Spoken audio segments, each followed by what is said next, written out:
Good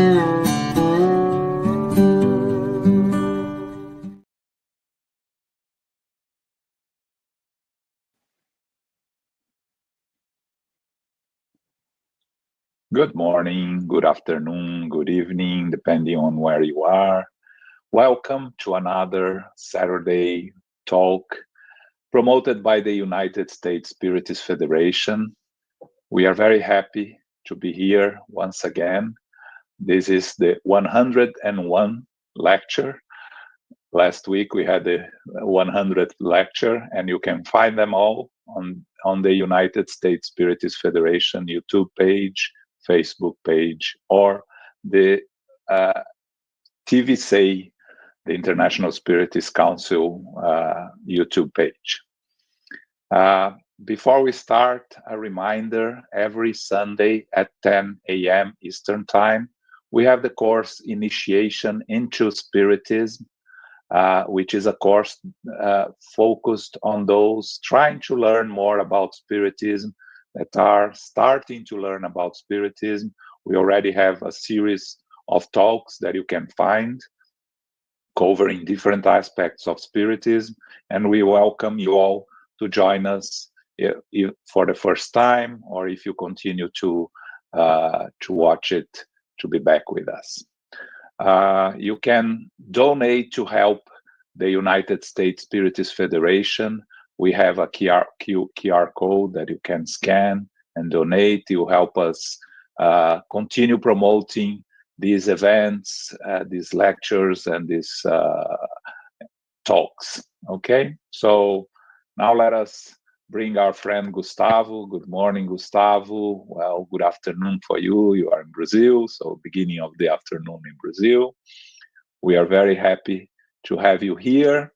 Let me introduce you to Gustavo. He was born in Araxá, state of Minas Gerais in Brazil, but nowadays he lives in Uberlândia, also in the state of Minas Gerais, very close to where Francisco Xavier had the last part of his life in Uberaba. He collaborates with studies in the channel spiritismo.net and in the podcast called Coffee and Spiritism, also translated into English, Café com Espiritismo. So we are very happy to have you here, Gustavo, and please take it away. Thank you, John. First of all, I would like to thank Jussara for this opportunity. Feel honored and happy to be here. And this is my first lecture in English, so I'm really afraid of making more mistakes than I'm used to make in my daily routine here. But it's a pleasure. It's very good to be here, and it's very challenging, actually. And someone might ask, why did I have accepted this challenge? Why did I accept this? Since I'm not American, I'm from Brazil, trying to do my best in English here. And when Jussara invited me, and here I also have to thank Alvaro Mordecai, which is a good friend, a very close friend, that helped me to be here. And when Jussara invited me, I thought in denying the invitation, but in the same time, I thought that Spiritism came to bring us all together. And because of that, we have to make as much as effort we can to get over these obstacles of these problems. And with these, we can grow together, you know. So I'm here not as a professor, because I really don't have anything to teach, but as a friend, as a brother that wants to share a thing that is bringing me peace and make me feel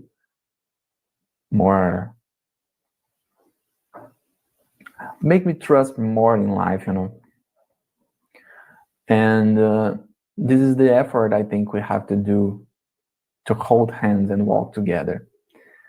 And well, I also love challenges, you know. So this would be good. It's a good thing to work on, right? So I would like to thank John too, and Daniel that is helping us with this live. And well, our theme today is about God. We would like to talk about God. And to talk about God according to Spiritism, we have to start from the beginning. Here we would like to start from the first question of the first book, the Spirit's book, which is a very, very, very interesting question. And that put us in a really new perspective about God. Because when we look over the history, the way we understand God have changed a lot. And the way Spiritism presents us God, I think is the most revolution in this perspective, in this thought, because we always thought a God for the earth and a God for the humanity that we see, that we can get in touch. But Spiritism put us in a cosmic way, in a cosmic perspective. And in this perspective, we can understand many things, and many things starts to make sense. So the first question of the Spirit's book is, what is God?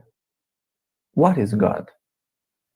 The question itself is a lesson, because Kardec didn't start the book asking if God exists. He's not thinking about this because it's a certain thing. God exists, but now we want to understand what it is. What it is. If the first question is, does God exist? We would have a big problem, because Kardec would be asking to the spirits, and it doesn't make sense thinking about spirits if God doesn't exist. So what we see here is that Allan Kardec is pretty sure about the existence of God. Now we want to understand what it is, because during the centuries, we kind of confused things. We created things that it's not true. So we have to start from the real beginning. We have to understand what God is, so we can build a new knowledge, some new things actually, and start to understand how he created, how he handles everything. So what is God is the first question. God exists. We would like to understand more about it. And the way the question is built is not a question that would like to define God, because definitions is always limiting, because we define a thing, so we kind of put limits so it cannot overlap this limit. We cannot get over this limit. Is a definition. So a computer cannot be a car, because a computer is limited to be a computer. But there is a premise here. We just can define what we know, what we really know. To define a thing, you have to know everything about it. And we, for sure, we don't understand everything about God, because we just understand what he reveals to us. if he doesn't reveal, we can't see, we can't understand, we can't imagine, actually. We not even can imagine, because God is very, very transcendent, let's say. So the question here is not to define, but to get a principle of understanding, to get a way to start. I mean, okay, we can understand everything about God, but can we have at least a sign, at least a piece? And here we understand why the question is what and not who. Who is God? No, what is God? Because who is about a person. So who is Gustavo? Oh, Gustavo is a guy that lives in Brazil and so on. It's a person. But here, Kardec asked, what? No presumptions, no previous understandings. Let's start from the real beginning. What is God? What is God? Because God is not a person. God doesn't have a body. God is not a human, let's say. So what is? We just would like to understand a bit. What is God? Well, the answer is small, let's say. It's not the smaller one, but it's really small. But it's really, really deep. Because the Spirits said, God is the supreme intelligence, the first cause of all things. So let's split this answer in two pieces. God is the supreme intelligence. What does this mean, the supreme intelligence? It means that there is no intelligence greater. No one is better. No one is higher. There are good intelligence. There are divine intelligence, but God is the supreme one. There is none above. There is none greater. God is the supreme one. Supreme intelligence. This is cool. This is cool actually, because in Genesis, let me just get here the reference to not commit any mistakes. In Genesis, we have a versicle saying that we were created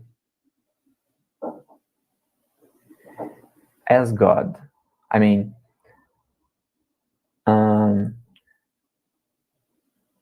let me just get here.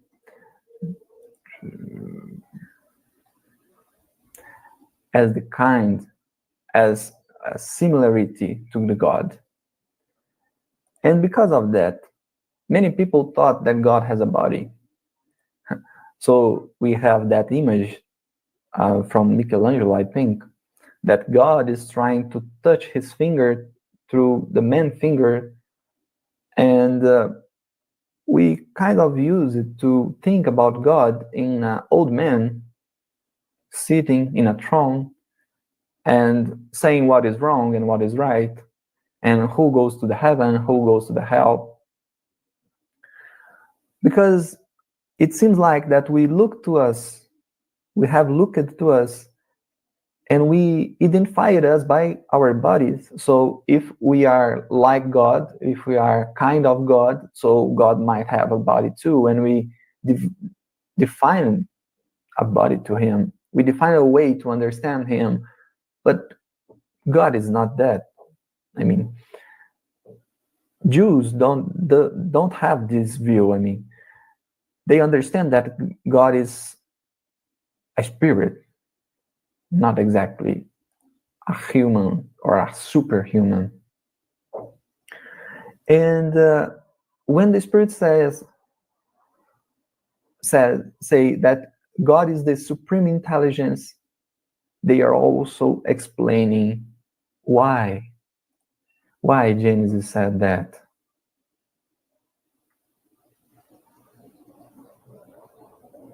Why Genesis said that we were created as the image of God. Because God is the supreme intelligence, and we, the spirits, we have intelligence. We have intelligence. So we are the intelligence creatures, like the creatures that can think, that can understand things, because we have intelligence, and God is the supreme intelligence. So we have as attribute what He is in, what He is actually, right? God is. This is important too. God doesn't have intelligence. He is the supreme intelligence, which puts us in a real new perspective. What is good too, because when we look to the nature, we see the intelligence going on. All the process, the chemical, the biological, the physical process, the laws, gravity, and so on, that makes us feel that there is really an intelligence behind this. This cannot be random, right? This cannot be a thing that just appears. There is an intelligence behind this. And the Spirit is saying this intelligence behind the nature, behind everything we see in the creation, in the infinite creation, everything that is behind, the thing that is behind this is God. God is the supreme intelligence soul. This is a really, really new perspective. Really new perspective. So there is no body, there is no human-like.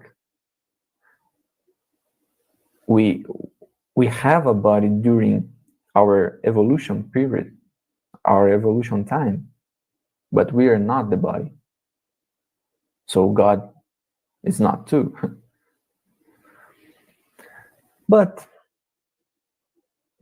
the real interesting thing here is when spirits say that God is the first cause of all things. Here is really interesting, because in Genesis from Moses, we have a God that is the ultimate cause of all things. Because for everything that is created, God just say, and the things appear in the last instance, let's say. So God wants to create a tree, an apple tree, for example, and He said, appears the tree, and the tree appears with apples, with everything already. It's interesting, because when the human would be created, God get from the dust of the earth, breathe, and the human appears magically. So as time goes passing, our views, our perspectives, our understanding of the earth itself and the universe makes us understand things that could lead us to think that this book, for example, Genesis, is a complete lie. There is nothing right there. Look at here. Look at this. How can God do this if we already know that everything is improving, is developing? How? How can we understand a God that creates everything from a simple word if we're understanding that everything is just growing and improving and developing? So when Spiritism say that God is the first cause of all things, Spiritism is saying that think about nature. Why does nature appear? And we have an explanation for it. Oh, it's because of this. And okay, but why this happen? The cause of nature, why does this happen? And we will kind of, oh, this is another thing before and before and before. And 10 years later, we're asking, what is the cause? And oh, there is a cause that came before and before and before. And when we arrive in a place that we can't explain anymore, we're still far from God, but we can say that God is there. God is the first cause.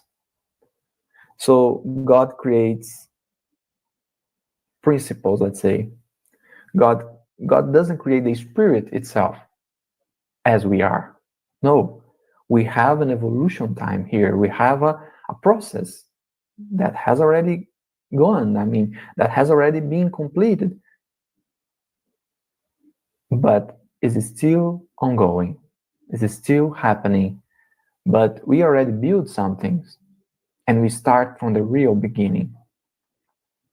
From the real beginning, which is very good, because in the Gospel according to Spiritism, Kardec will write an item in the first chapter that he will say that the faith and the science can be together inside Spiritism.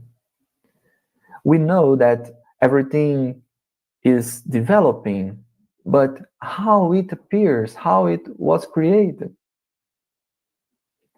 And Spiritism will say, God created. God created. But when he created, he doesn't create things ready. Things will develop. So here we have a kind of a problem, because also in Gospel according to Spiritism, also in the first chapter, actually the title of the first chapter is I don't come to destroy the law.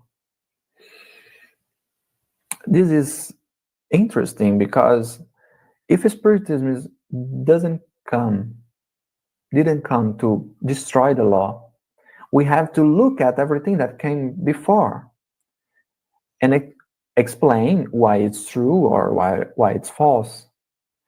But Kardec said that Moses is the first revelation. First. And since it's the first revelation, it seems like it's not false. We just have to interpret, just have to understand. Because when we face something like that, I mean, some things that doesn't make sense. I mean, how can God create the human from the dust of the earth? And now we understand that actually the human being is a development of another creature, let's say. How can we put this all together? Because here we have three options, right? We can deny the Spiritism, we can deny Moses, the Old Testament, let's say, or there is a third option. We can find a way to put all them together, to put the both together. Is there a way to do that? Well, there is a way. It's just not our focus today to prove that, but there is a way. Because the problem here is when we read the Bible literally, when we try to find on its letter a true. This is not actually possible because there we will find symbols that have to be interpreted. Because, for example, the sun is created in the fourth day. The sun is created in the fourth day. But when the sun appears, we already have 3 days. We have an evening and we have a morning. How? How can it be? So for sure, it's not supposed to be read literally. We have to interpret. We have to go deep, because in Spiritism we also have an understanding about attributes of God. Attributes of God. That's why here we would like to go through the question 13 of the Spirit's book. Kardec asked, when we stated that God is eternal, infinite, immutable, immaterial, one, all-powerful, and supremely just and good, don't we have a complete idea of God's attributes? Sorry. So it's 7. There are 7 attributes here. And the spirits will say that from our point of view, okay, this is everything we can see about God. But for sure, it doesn't complete everything, because there are things from God that we can't not even imagine. They will say that in the answer. But what I would like to point here is that God is one and it's immutable. Since it's one and immutable, Moses, Christ, and Spiritism are talking about the same God. And this God is immutable. So it's not possible that God said something in the past that is not true anymore, because this would make us think that God changed. And Emmanuel would say once that only humans build to destroy later and rebuild.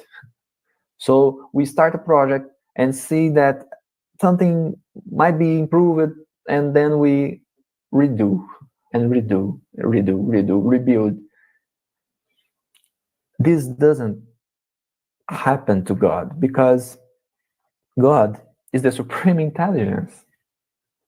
Is the supreme intelligence. So God builds once. Only once. So when we understand that Moses brought to us the first revelation, there are some divine things in Moses' law. There are divine things that we have to get, we have to understand, we have to study. Kardec would say that the 10 commandments are still true. So we're not allowed to just throw them away. Oh, the Old Testament doesn't have a value. No, it has. Actually, it has. So here, we would like to focus in another attribute from God. In another attribute. Because we understand that He is immutable, He is one, He is all-powerful, and so on. But the seventh attribute is supremely just and good. It's just one attribute. It's not true. Because it can be supremely just without being supremely good, and vice versa. It can be supremely good without being the supremely just. Because if we try to deny any of these, justice, of goodness, will fall in a violence or in a negligence. Because this good we always try to find actually is more like negligence, because this good can't say no. This good can't teach. And the justice without the goodness is more like violence. It makes a bigger crime to fix a smaller one. So God must be supremely just and good. And this is a consequence of being the supreme intelligence. A thing that is missing in the first answer of the first question of the Spirit book is, where is love?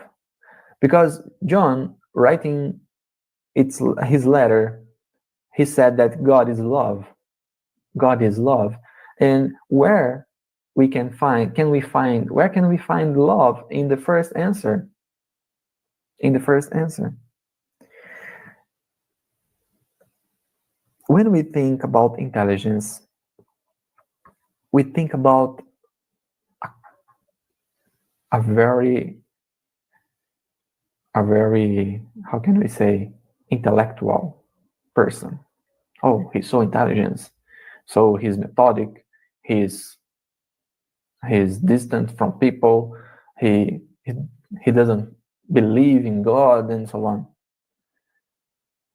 But what Spirit is saying also in the first answer of the first question is that it's not a sign of intelligence when we don't love, when we don't care about people. This is not a sign of intelligence, because the real intelligence also has to love, because love is the best way to do things.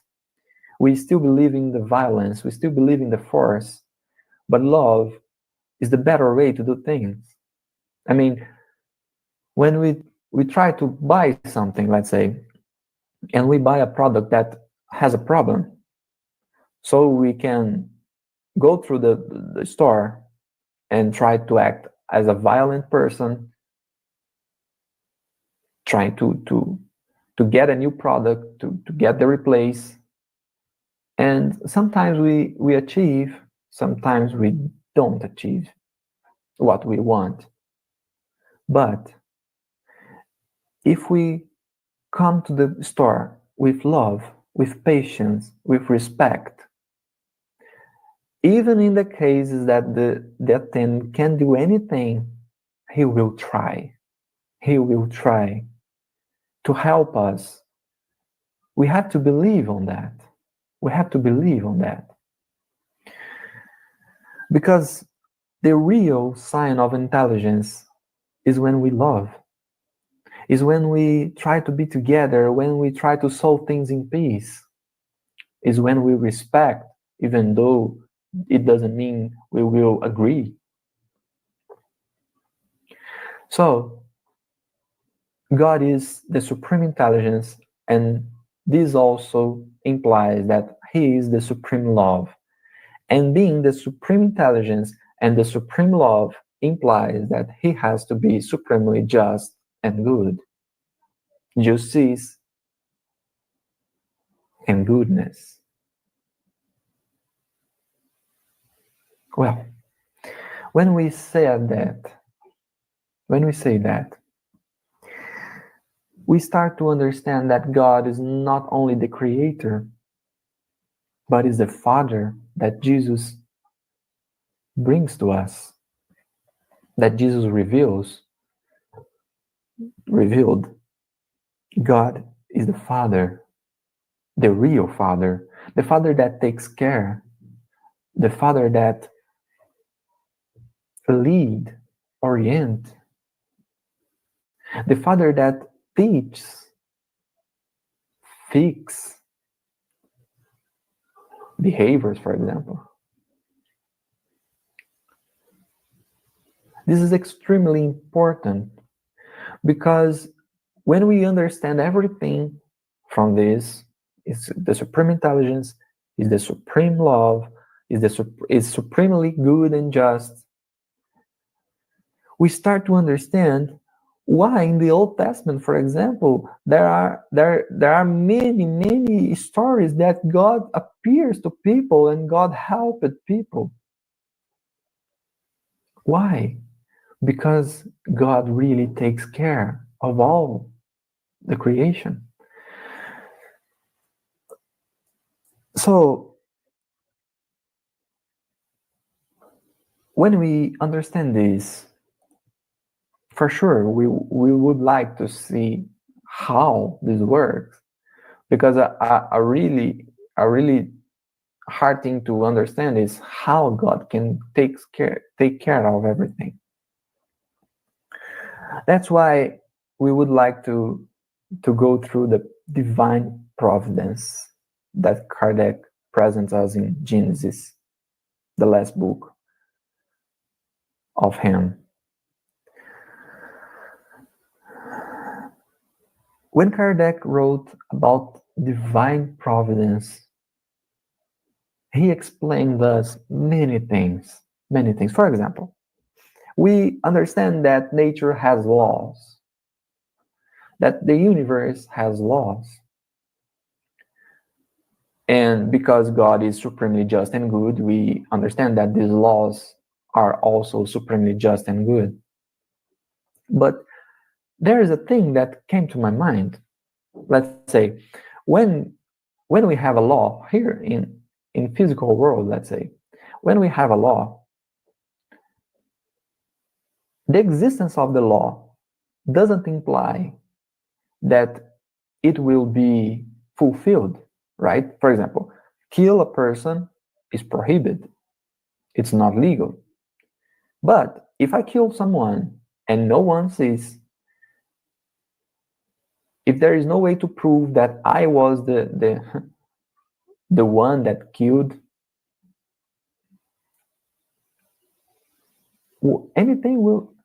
nothing will happen to me. I'll be free, unless I'll go there and say.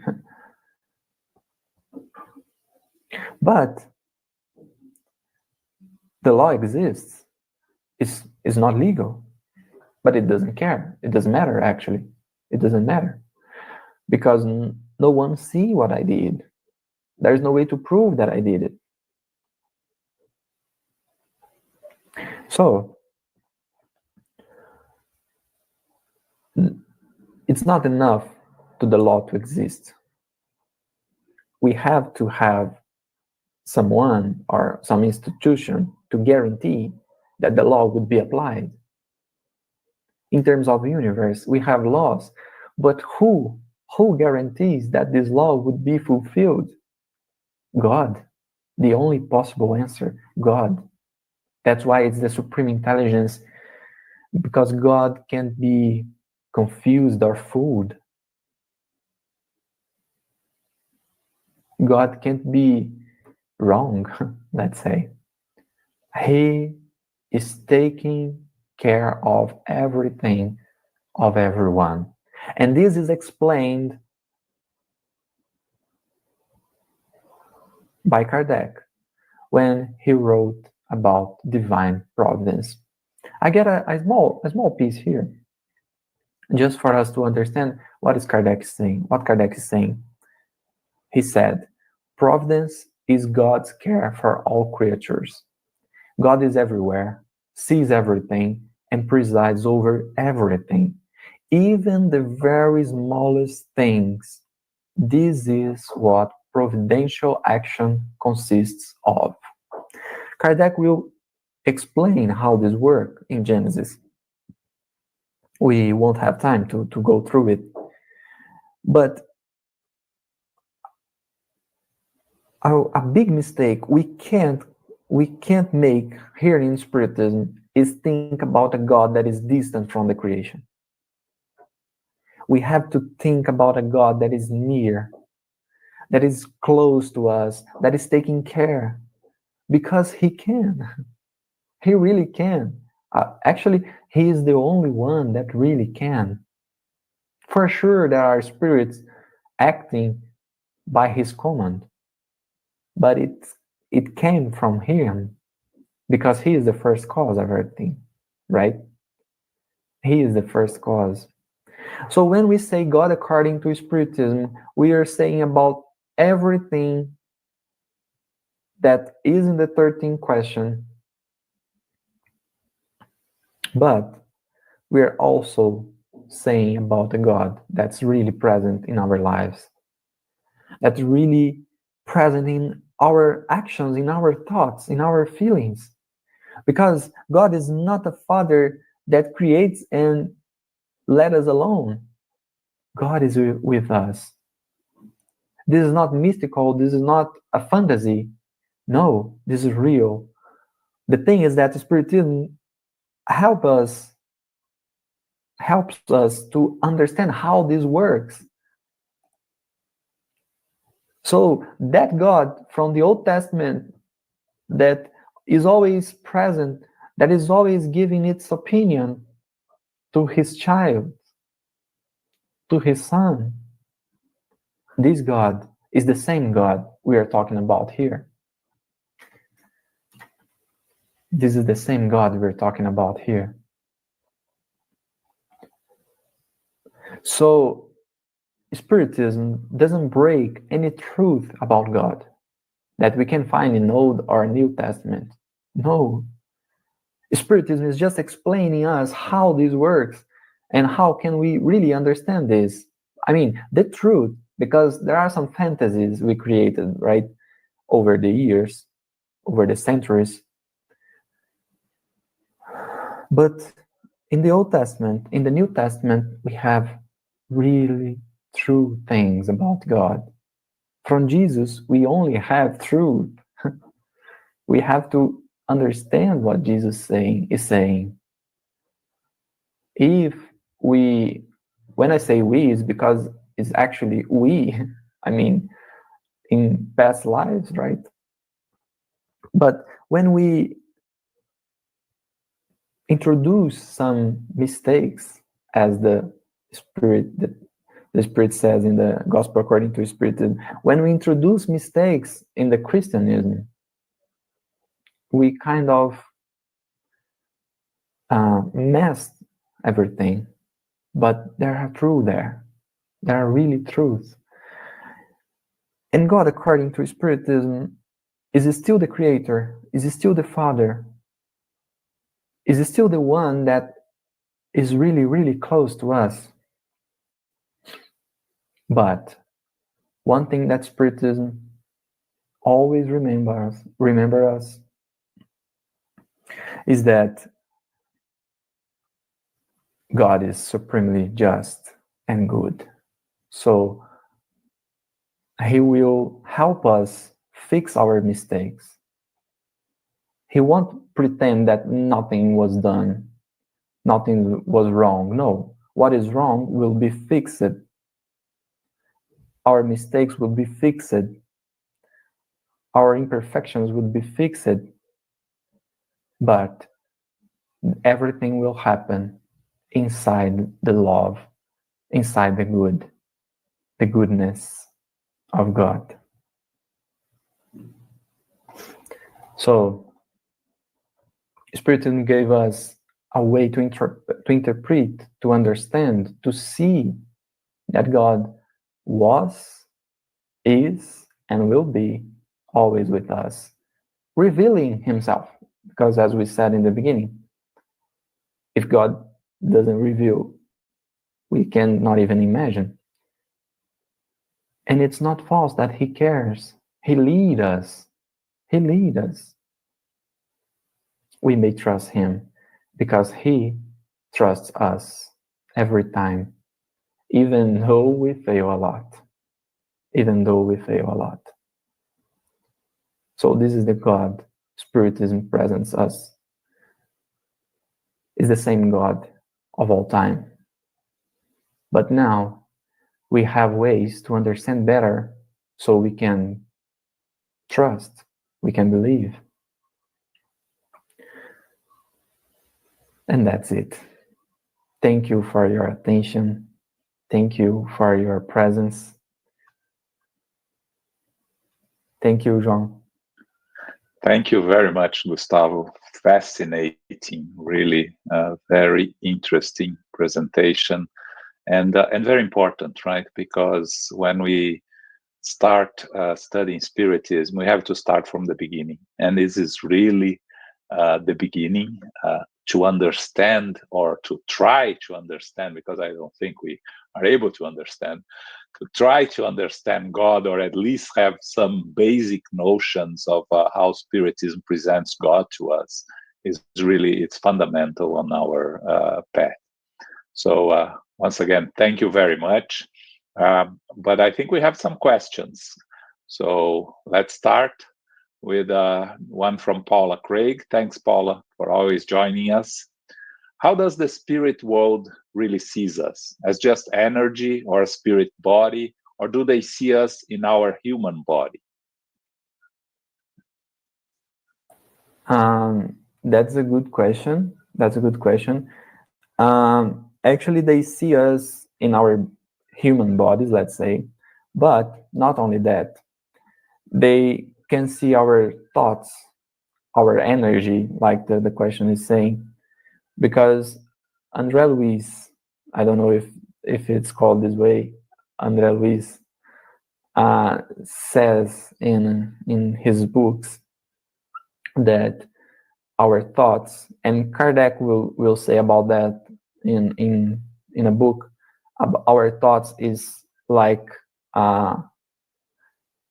there are colors, there are smell, they have colors, and spirits can see that, so they can see our intentions, our feelings, our thoughts. Kardec will study about that in the Spirit's book too, but of course they always also see us, our bodies, as they are. But this body is not this body, our bodies, is not a problem for them to recognize us. Let's say a spirit that could share with me alive many centuries ago, when he sees me, he can recognize me. So it's a bunch of things that they see when they look at us, right? Thank you. Yeah, it's an interesting question, right? How do they really how do they recognize us from the spirit world? Because considering that we have many incarnations, right? How they can reach us, and it is the thought process, I think, is very important there. All right, next. When we pray to God, how does it really work? Good. Kardec will explain that in Gospel According to Spiritism in the, I think, in the chapter 27, I think. He said that our praise go through the space as a sound go through the air. It's like traveling in the air. So we have the concept of cosmic fluid that is filling all the creation, and our thoughts is like emitting, I think, through this fluid, and a spirit can see this and try to attend, but everything occurs below the permission of God. I mean, nothing can occur if God doesn't allow, let's say. So when we pray to God, for sure, He hears, He listens to our praise, and He uses the spirits to make things happen. And these could travel all the creation going through the fluid called the cosmic fluid, the cosmic fluid, because our thoughts are things that can be seen, can be, I think it's seeing the word. I mean, it's like can be touched all, actually. And they are matter. Yes. Yes. And I mean, this is, let's say, this is a small view how it works. But it would be good to read that chapter. I don't know if the word is chapter. Chapter. Yes. Chapter. 27 from Gospel According to Spiritism. Will help us understand this. Thank you. Thanks, Gustavo. So from Danielle Santos, thanks, Danielle. Many religions believe that Jesus Christ is God and they are one and the same. What is the Spiritist view on the subject? Good question. We don't believe this, that Jesus is God, because Spiritism has a thing that we already faced it in another doctrines, but Spiritism presents us in a different perspective. Is about evolution. So we are spirits in an evolution way, let's say. And Jesus is a spirit that fulfilled all his evolution process, let's say. Jesus is a spirit that achieved the highest level of evolution. And that's why, for us, he looks like God, because we are God's sons, and there isn't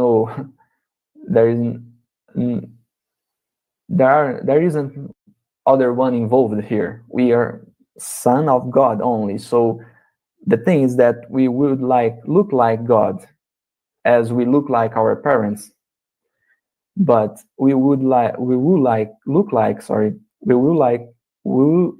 like God, because we are his sons. And Jesus is a spirit that achieved the highest level. That's the way Spiritism presents us, but they are different. We respect every view, every perspective, but for Spiritism, they are different. It's just a matter of evolution. And it's like Jesus is like that old brother that takes care of us, and we look to him and we see the Father, but it's a son. It's a son that presents us the God in the most pure way, the most loyal way, let's say. And that's it. I mean, thanks. I like the concept of an older brother. Yes. Okay.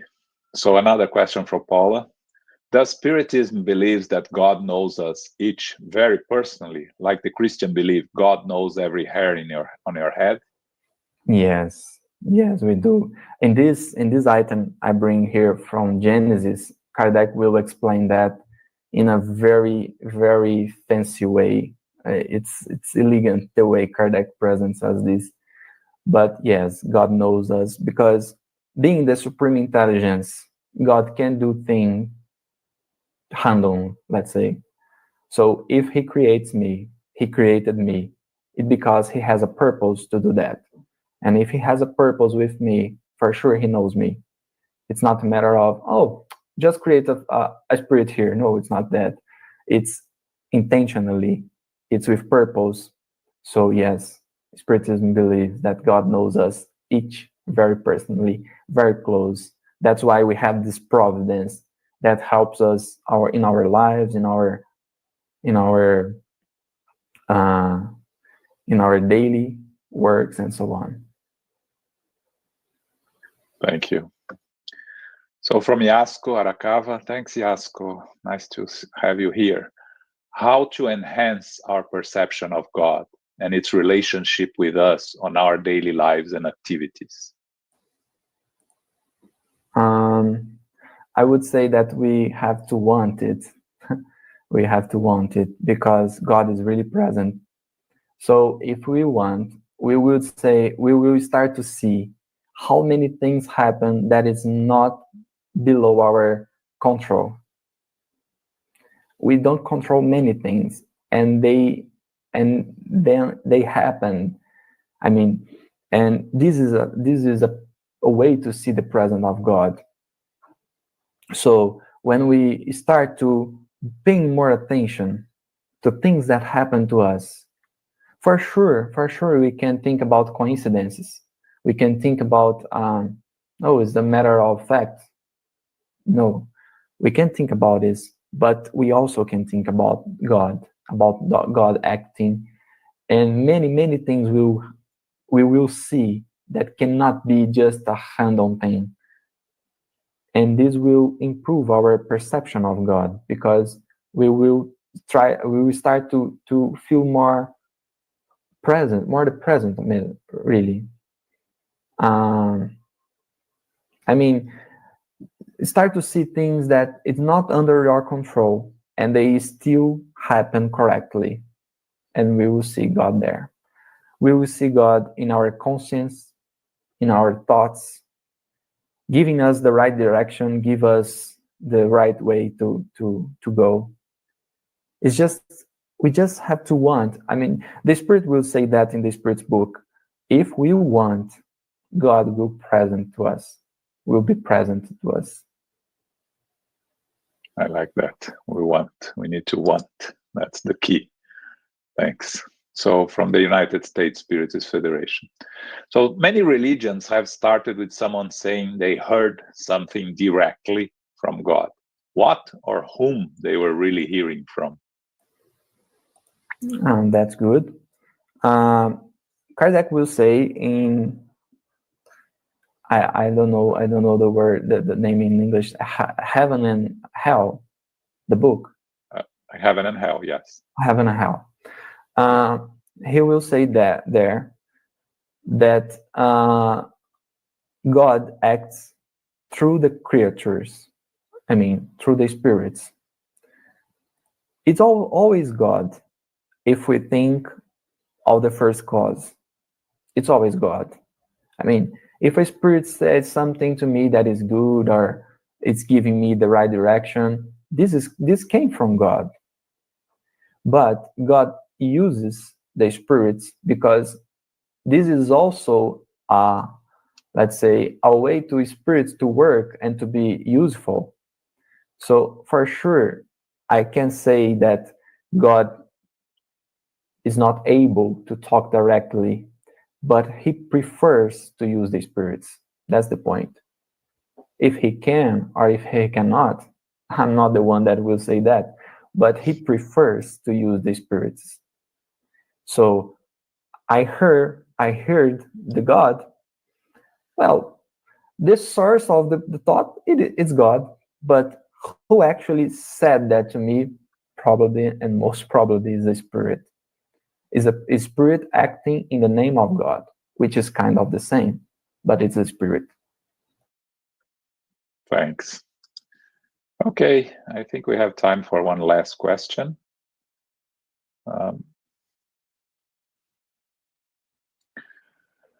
Throughout centuries, many of us believed that God was an old man in a throne. To move from that to a very abstract concept of God is a huge step. Is there any intermediary steps that can help us transition? That's a good point. Actually, it's such a huge step that we couldn't do it till today. It's a huge step. Well, I think there are some steps here we can go through, like thinking about spirits, thinking about something that is over the physical world. But it's quite difficult because for us now to understand God, and maybe it's not the purpose here, because I don't understand. When Kardec asked in the third question of Spirit's book, he asked, is God the infinity? And the Spirit says, no, You can't say that, because infinity, you don't know what it is. And God, you also don't know what it is. So you can't explain one unknown thing to another unknown thing. So God is an unknown, the big unknown. So maybe the steps here is to thinking about something that goes over the physical world, try to understand how it is. And for now, this is really a thing that we don't need to care much about in terms of completely understand, fully understand, because for now, God is not to be understood. God is to be felt, to be, I mean, to be seen near, as the Spirit says in the question, I think it's 244 in the Spirit's book. God is to be felt. So let's feel it. Let's feel it. It's good enough for now. Yeah, I think we try to rationalize something that is beyond our comprehension. We get stuck. Yeah. Yes.